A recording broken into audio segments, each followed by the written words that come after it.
ساتھیاؤ، میں اور آپ آج کی اس بزم میں یہ پختہ عزم کر کے اٹھیں کہ آج ہم خود بھی اور اپنی اولاد کو بھی، اپنے دوستوں کو بھی، میرے والد گرامی فرمایا کرتے تھے جس سے دوستی ہو نا اس کی انگلی پکڑ کے دین کی راہ پہ لے آؤ، یہ دوستی کا حق ہے۔ اس کے لیے آپ بہت کچھ کرتے ہیں لیکن اگر اس کو دین نہیں دیا تو کچھ بھی نہیں دیا۔ کوشش کرو میرا دوست ہو اور جہنم میں جائے۔ والدین بچے کے مستقبل کے لیے کتنی کوشش کرتے ہیں، لاکھوں روپیہ لگاتے ہیں مستقبل ٹھیک ہو جائے، کرتے ہیں کہ نہیں کرتے؟ یونیورسٹیوں کے اندر، کالجوں کے اندر کتنی بھاری فیسیں بھرتے ہیں، کیوں اتنا کچھ کیوں کر رہے ہو؟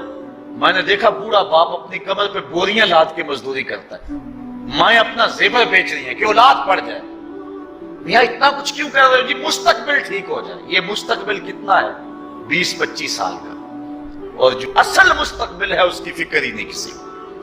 اصل مستقبل تو وہ ہے، اللہ اکبر، بیرون ملک جائے بیٹا تو ماں کہتی ہے بس دعا کرو کہ میرا بیٹا خیریت سے پہنچ جائے۔ بیٹی کی شادی کرتی ہے تو ماں کہتی ہے دعا کرو کہ اپنے گھر میں اس کو چین مل جائے۔ کسی کا انٹرویو ہوتا ہے، لوگ کہتے ہیں جناب دعا کرو کہ اس انٹرویو میں وہ کامیابی سے گزر جائے۔ میں کہتا ہوں جب قبر میں اترتا ہے پھر کسی نے آ کر کبھی نہیں کہا کہ دعا کرو مشکل گھڑی آ گئی ہے خیریت سے گزر جائے۔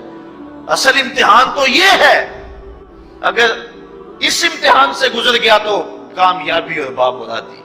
یہ تھوڑا سا مستقبل دنیا کا، اس کے لیے ہم کتنے پیسے لگا دیتے ہیں، سب کچھ اولاد کو آتا ہے، ہر شے فر فر پڑھتے اور بولتے ہیں، دعائے قنوت بھی نہیں آتی ہوتی۔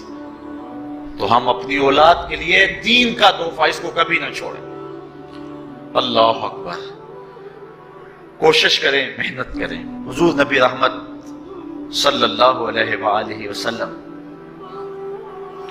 نے ان بد عمل واعظین کی بات بھی کی ہے کہ جو لوگوں کو نیکی کا حکم دیتے ہیں اور خود اس پہ عمل نہیں کرتے۔ آج ہمارے کچھ واعظین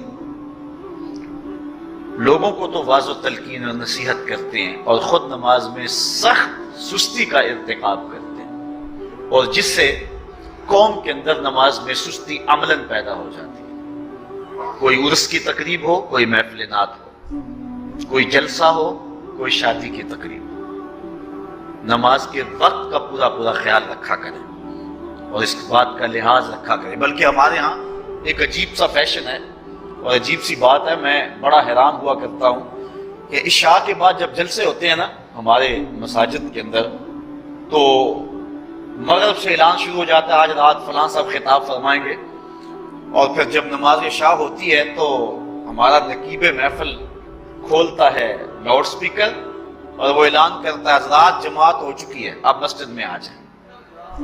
یعنی یہ نماز کو ہلکا کرنے والی بات ہے۔ انہوں کو کہا جا رہا ہے کہ بلکہ بات تو کہہ دیتے ہیں جس کا تمہیں ڈر تھا وہ گزر گئی ہے، اب آ جاؤ، کیا لینا ہے جلسے میں آ کر اگر نماز ہی نہیں پڑھنی ہے تو۔ ممبر و محراب کے جو ذمہ دار ہیں ان سے جو ہے وہ عجیب و غریب قسم کی جو ہے وہ حرکات سکنات سرزد ہو رہی ہیں۔ یہ جو جہل نقیبوں کا ایک غول آ گیا نا، یہ بھی ایک بہت بڑی مصیبت ہے۔ ایک تو بے تحاشا القاب، دوسرا دین کی روح سے ناشنائی۔ وہ کسی نے کہا تھا نا کہ پہلے حضرت غوث پاک ولی بناتے تھے، چور سے کتب بناتے تھے، آج کل ہم بناتے ہیں۔ کہا تم کیسے؟ کہا ہمیں پتا ہوتا ہے یہ چور بیٹھا ہوا ہے، کہتے ہیں غوث زمان اور کتب دوران۔ بے تحاشا اور بے تکا انداز، اور پھر دین کی روح سے یہ ناشنائی کہ باقاعدہ اعلان ہوتا ہے جناب جماعت ہو چکی اب تو آ جاؤ۔ تو کیا کرتا ہے ساری رات جاگ کے اگر عشاء کی نماز ہی نہیں پڑھی تو نماز کو ہلکا کیا گیا ہے۔ اسی طرح جلسہ لمبا ہو رہا ہے اور نماز کا وقت سکڑ رہا ہے۔ ان چیزوں کا التزام کرنا ہے، ہم نے کوشش کرنی ہے۔ اور یہ بھی ایک مصیبت ہے کہ دربار بڑا اونچا ہے اور مسجد کے اندر جانوروں کی بینٹیں پڑی ہوئی ہیں۔ حیثیت تو مسجد کی ہے، دربار کی تو ثانوی حیثیت ہے۔ دربار پہ 3 کروڑ روپیہ لگا ہوا ہے اور مسجد میں چٹائیاں بھی موجود نہیں۔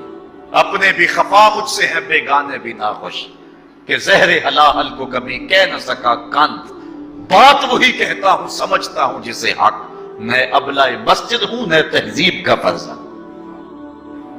بے تحاشا اور بے تکا انداز، اور پھر دین کی روح سے یہ ناشنائی کہ باقاعدہ اعلان ہوتا ہے جناب جماعت ہو چکی اب تو آ جاؤ۔